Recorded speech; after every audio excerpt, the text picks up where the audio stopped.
ಇವತ್ತು ನಾವು ಮಾತಾಡ್ತಿರುವಂತಹ ವಿಷಯ ಕಬ್ಬು, ಶುಗರ್ ಕೇನ್ ಅಥವಾ ಇಕ್ಷು ಅಂತ ಸಂಸ್ಕೃತದಲ್ಲಿ ಕರೆಯುವಂಥದ್ದು. ಕಬ್ಬು ಅಂದರೆ ಯಾರಿಗಿಷ್ಟ ಇಲ್ಲ ಹೇಳಿ? ಎಲ್ಲರಿಗೂ ಬಹಳ ಒಂದು ರುಚಿಕರವಾದಂತಹ ಪದಾರ್ಥ ಕಬ್ಬು ಅಲ್ವಾ? ಸೊ ನಾವು ನಮ್ಮ ಮನೆಯಲ್ಲೂ ಕೂಡ ಸಾಕಷ್ಟು ಖಾದ್ಯ ಪದಾರ್ಥಗಳಿರುತ್ತವೆ. ಕಲ್ಸಕ್ಕರೆ ಇರ್ಬೋದು, ಬೆಲ್ಲ ಇರ್ಬೋದು, ಸ್ವೀಟ್ಸ್, ಇವೆಲ್ಲವೂ ಒಂದಲ್ಲ ಒಂದು ರೀತಿಯಲ್ಲಿ ಕಬ್ಬನ್ನು ನಾವು ಬಳಕೆ ಮಾಡಿರುವಂಥದ್ದು. ಕಬ್ಬು ನಮ್ಮ ದೇಹಕ್ಕೆ ಸೂಪರ್ ಫುಡ್ ಥರನೂ ಕೆಲಸ ಮಾಡುವಂಥದ್ದು.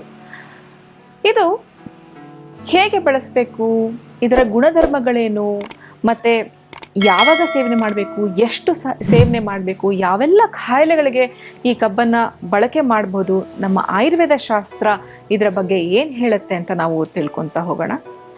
ಆಚಾರ್ಯ ವಾಗ್ಭಟರು ಅಷ್ಟಾಂಗ ಹೃದಯ ಸೂತ್ರಸ್ಥಾನ 5ನೇ ಅಧ್ಯಾಯದಲ್ಲಿ ದ್ರವ್ಯ ವಿಧಿ ಅಧ್ಯಾಯ, ಮತ್ತು ಆಚಾರ್ಯ ಚರಕರು ಅನ್ನಪಾನ ವಿಧಿ ಅಧ್ಯಾಯ 27ನೇ ಅಧ್ಯಾಯದಲ್ಲಿ ಇಕ್ಷು ವರ್ಗದ ಬಗ್ಗೆ ಬಹಳ ಒಂದು ವಿವರಣವಾದ ಒಂದು ಚರ್ಚೆ ಮಾಡಿರುವಂಥದ್ದು.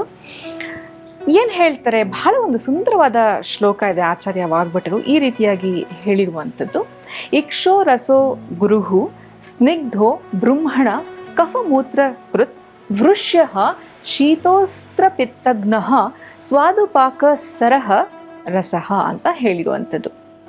ಅಂದರೆ ಇದು ಗುಣ, ಅಂದರೆ ದೇಹಕ್ಕೆ ಪಚನೆ ಮಾಡಲಿಕ್ಕೆ ಬಹಳ ಒಂದು ಕಷ್ಟಕರವಾಗಿರುವಂಥದ್ದು. ಬ್ರಹ್ಮಣ ಅಂತ ಕರೀತಾರೆ. ಅಂದರೆ ನಮ್ಮ ಶರೀರದಲ್ಲಿರುವಂತಹ ಸಪ್ತ ಧಾತುಗಳು ಏನಿದೆಯಲ್ಲ, ರಸ, ರಕ್ತ, ಮಾಂಸ, ಮೇದ, ಅಸ್ಥಿ, ಮಜ್ಜ, ಶುಕ್ರ, ಈ ಎಲ್ಲ ಧಾತುಗಳಿಗೂ ಒಂದು ಪೋಷಣೆ ಅಥವಾ ಒಂದು ನರಿಷ್ಮೆಂಟ್ ಕೊಡುವಂತಹ ಕಾರ್ಯ ಇಕ್ಷು ಮಾಡುವಂಥದ್ದು.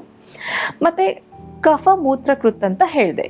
ಕಫಕೃತ ಅಂದರೆ ಯಾರಲ್ಲಿ ಕಫದೋಷ ಹೆಚ್ಚಿರುತ್ತೆ ಅಥವಾ ಕಫ ಪ್ರಕೃತಿಯವರು ಇದನ್ನು ಸಾಧ್ಯವಾದಷ್ಟು ಅವಾಯ್ಡ್ ಮಾಡಿದ್ರೆ ಒಳ್ಳೆಯದು.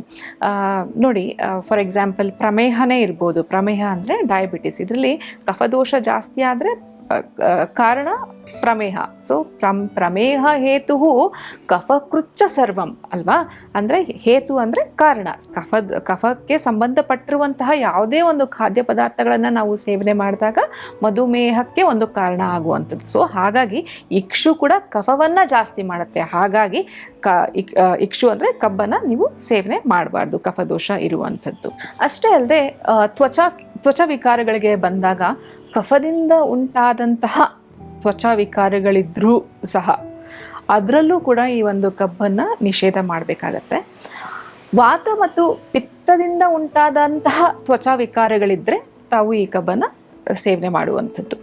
ಮತ್ತು ಮೂತ್ರಕೃತ್ ಅಂತ ಹೇಳುವಂಥದ್ದು. ಮೂತ್ರಕೃತ್ ಅಂದರೆ ಇದು ಮೂತ್ರ ಜನನ ಮಾಡುವಂಥದ್ದು, ಅಥವಾ ಯಾರಲ್ಲಿ ಯೂರಿನ್ ರಿಲೇಟೆಡ್ ಡಿಸಾರ್ಡರ್ಸ್ ಇರುತ್ತೆ, ಡ್ರಿಬ್ಲಿಂಗ್ ಯೂರಿನ್ ಇರುತ್ತೆ, ಯೂರಿನ್ ಸರಿಯಾಗಿ ಪಾಸ್ ಆಗ್ತಿರೋದಿಲ್ಲ, ಅಂಥವರು ಈ ಕಬ್ಬನ್ನು ಸೇವನೆ ಮಾಡಿದರೆ ಆ ಒಂದು ಲಕ್ಷಣಗಳು ಕೂಡ ಕಡಿಮೆ ಆಗುವಂಥದ್ದು. ವೃಷ್ಯ ಅಂತ ಕರೀತಾರೆ. ವೃಷ್ಯ ಅಂತಂದರೆ ಇದು ವೀರ್ಯವರ್ಧಕ, ಶುಕ್ರಧಾತುವನ್ನು ಹೆಚ್ಚು ಮಾಡುವಂಥದ್ದು ಕಬ್ಬು. ಮತ್ತು ಇದನ್ನು ಸ್ವಾದು ಅಂತ ಹೇಳ್ತಾರೆ. ನಮ್ಮ ಆಹಾರಕ್ಕೆ ಒಂದು ರುಚಿಯನ್ನು ಹೆಚ್ಚು ಮಾಡುವಂಥದ್ದು, ಮಧುರ ರಸ ಉಳ್ಳಂಥದ್ದಾಗಿರುವಂಥದ್ದು. ಮತ್ತು ಸರಹ ಅಂತ ಹೇಳ್ತಾರೆ. ಯಾರಲ್ಲಿ ಮಲಬದ್ಧತೆ ಇರುತ್ತೆ, ಹಾರ್ಡ್ ಸ್ಟೂಲ್ಸ್ ಇರುತ್ತೆ, ಸರಿಯಾಗಿ ಮೋಷನ್ಸ್ ಆಗ್ತಾ ಇರಲ್ಲ, ಅಂಥವರಿಗೂ ಕೂಡ ಈ ಒಂದು ಕಬ್ಬು ಸೇವನೆಯಿಂದ ಮೋಷನ್ಸು ಸರಾಗವಾಗಿ ಆಗಲಿಕ್ಕೂ ಕೂಡ ಸಹಾಯಕವಾಗಿರುವಂಥದ್ದು. ಹಾಗೆಯೇ ಇದನ್ನು ರಕ್ತಪಿತ್ತ ನಾಶಕ ಅಂತಲೂ ಹೇಳುವಂಥದ್ದು. ಅಂದರೆ ದೇಹದಲ್ಲಿ ಯಾವುದಾದ್ರೂ ಮಾರ್ಗದಲ್ಲಿ ರಕ್ತ ಹೋಗ್ತಿದೆ, ಫಾರ್ ಎಕ್ಸಾಂಪಲ್ ಬ್ಲೀಡಿಂಗ್ ಡಿಸಾರ್ಡರ್ಸ್ ಇರ್ಬೋದು, ಬ್ಲೀಡಿಂಗ್ ಪೈಲ್ಸು, ಮೂಗಿನಿಂದ ರಕ್ತ ಹೋಗುವಂಥದ್ದು ಇರ್ಬೋದು, ಮಹಿಳೆಯರಲ್ಲಿ ಮಾಸಿಕ ಸ್ರಾವ ಹೆಚ್ಚಾಗಿ ಹೋಗ್ತಾ ಇರುವಂಥದ್ದು ಇರ್ಬೋದು, ಈ ಎಲ್ಲ ಒಂದು ಅವಸ್ಥೆಗಳಲ್ಲೂ ಕೂಡ ಕಬ್ಬು ಬಹಳ ಒಂದು ಉಪಯುಕ್ತವಾದಂತಹ ಔಷಧೀಯ ಗುಣ ಇರುವಂತಹ ಒಂದು ಪದಾರ್ಥ. ಇಲ್ಲಿವರೆಗೂ ನಾವು ಕಬ್ಬಿನ ಗುಣಧರ್ಮ ತಿಳ್ಕೊಂಡ್ವಿ, ಕೆಲವೊಂದು ಪ್ರಯೋಜನಗಳನ್ನು ತಿಳ್ಕೊಂಡ್ವಿ. ಈ ಪ್ರಯೋಜನಗಳು ನಮ್ಮ ದೇಹಕ್ಕೆ ಹೇಗೆ ಸಂಪೂರ್ಣವಾಗಿ ಪಡ್ಕೋಬೇಕು ಅಂತ ನಾವು ತಿಳ್ಕೊಳ್ತಾ ಹೋಗೋಣ. ಇದನ್ನು ಕೂಡ ನಮ್ಮ ಆಚಾರ್ಯ ಚರಕರು ಮತ್ತು ಆಚಾರ್ಯ ವಾಗ್ಭಟರು ಬಹಳ ಒಂದು ಸ್ಪಷ್ಟವಾಗಿ ವಿವರಣೆ ನೀಡಿರುವಂಥದ್ದು. ನಾವು ಕಬ್ಬನ್ನು ತಗೊಂಡಾಗ ಅದರ ಮೂಲ ಅಥವಾ ರೂಟ್ ಏನಿರುತ್ತೆ ಅದನ್ನು ನಾವು ತೆಗಿಬೇಕು, ಮತ್ತು ಸ್ಟಾರ್ಟಿಂಗ್ ಪಾಯಿಂಟನ್ನು ತೆಗಿಬೇಕು. ಅದು ಎರಡನ್ನು ತೆಗೆದು ಹಲ್ಲಿನಿಂದ ಜಿಗಿದು ಇದನ್ನು ತಿನ್ನಬೇಕು. ಹಾಗೆ ತಿಂದಾಗ ಮಾತ್ರ ನಮಗೆ ಈ ಒಂದು ಸಂಪೂರ್ಣ ಬೆನಿಫಿಟ್, ನಾನು ಹೇಳಿದ್ನಲ್ಲ, ಈ ಬೆನಿಫಿಟ್ಸ್ ಎಲ್ಲ ನಿಮಗೆ ಸಿಗುವಂಥದ್ದು.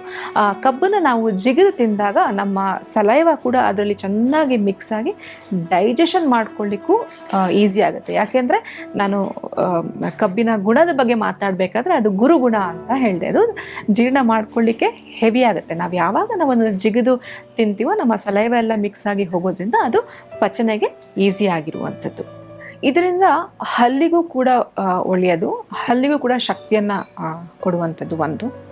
ಮತ್ತು ಈ ರೀತಿಯಾಗಿ ಸೇವನೆ ಮಾಡಿದಾಗ ನಮಗೆ ಎಷ್ಟು ಬೇಕೋ ಅಷ್ಟನ್ನು ಮಾತ್ರ ನಾವು ಕಬ್ಬನ್ನು ಸೇವನೆ ಮಾಡ್ತೀವಿ. ಅದೇ ನೀವು ರೆಡಿ ಜ್ಯೂಸ್, ರೆಡಿ ಫಾರ್ಮಲ್ಲಿ ತೊಗೊಂಡಾಗ ನಾವು ಎಷ್ಟು ಕನ್ಸಂಪ್ಷನ್ ಮಾಡ್ತಿದ್ದೀವಿ ಅಂತ ನಮಗೆ ಗೊತ್ತಾಗಲ್ಲ. ಈ ಒಂದು ಕಾರಣ ಆಗುತ್ತೆ. ಆಯುರ್ವೇದ ಶಾಸ್ತ್ರದಲ್ಲಿ ಈ ಇಕ್ಷುವರ್ಗ ಅಂತ ನಾನು ಹೇಳಿದೆ, ಅಧ್ಯಾಯಗಳಲ್ಲಿ ಹೇಳಿರುವಂಥದ್ದು. ಬಹಳ ಒಂದು ಶ್ರೇಷ್ಠವಾದ ಇಕ್ಷು ಅಂದರೆ ಪೌಂಡರಿಕ ಇಕ್ಷು ಅಂತ ಹೇಳ್ತಾರೆ. ಇದೊಂದು ಶ್ರೇಷ್ಠವಾದ ಇಕ್ಷು ಅಂದರೆ ಇದನ್ನು ಹಲ್ಲಿನ ಜಿಗಿದಾಗ ಒಂಥರ ಸಾಫ್ಟಾಗಿ ಇರುವಂಥದ್ದು. ಹಾಗಾಗಿ ಇದೊಂದು ಶ್ರೇಷ್ಠ ಇಕ್ಷು ಅಂತ ಹೇಳುವಂಥದ್ದು.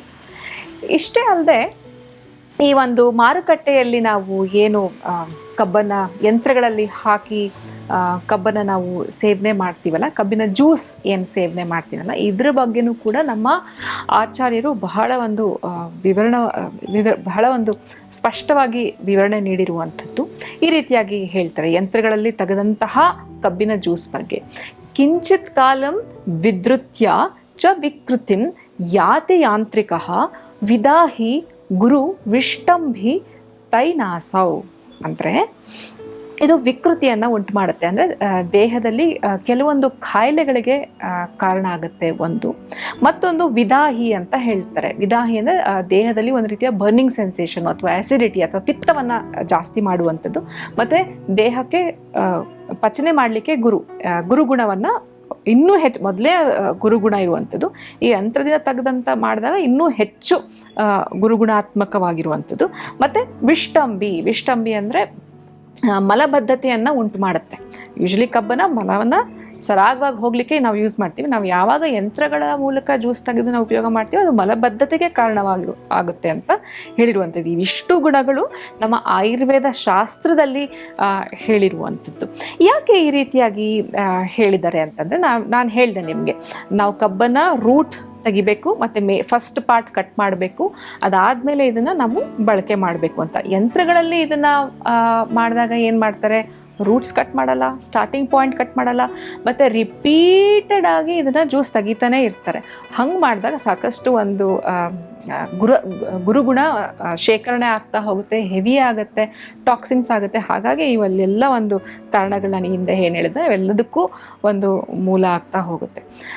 ಆದರೆ ಕೆಲವರು ಕೇಳ್ತಾರೆ ಏನು ಮಾಡಬೇಕು, ಹಲ್ಲು ಗಟ್ಟಿರಲ್ಲ ಅಂಥವರು ಕೂಡ ಕಬ್ಬನ್ನು ಸೇವನೆ ಮಾಡಬೇಕು ಅಂತ ಇರ್ತಾರೆ. ಪ್ರಾಕ್ಟಿಕಲಾಗಿ ನಾವು ಏನು ಮಾಡಬೇಕು ಅಂತ ಯೋಚನೆ ಮಾಡಿದಾಗ ನೀವು ಒಂದು ಕಬ್ಬನ್ನು ತೊಗೊಂಡು ಬಂದು ಬೇರನ್ನು ಕಟ್ ಮಾಡಿ, ಸ್ಟಾರ್ಟಿಂಗ್ ಪಾಯಿಂಟ್ ಕಟ್ ಮಾಡಿ ಅದನ್ನು ಫ್ರೆಶ್ ಆಗಿ ಮಾಡಿ ತಾವು ಸೇವನೆ ಮಾಡ್ಕೋಬೇಕು. ಅದನ್ನು ಶೇಖರಣೆ ಮಾಡ್ತಾ ಹೋಗಬಾರ್ದು.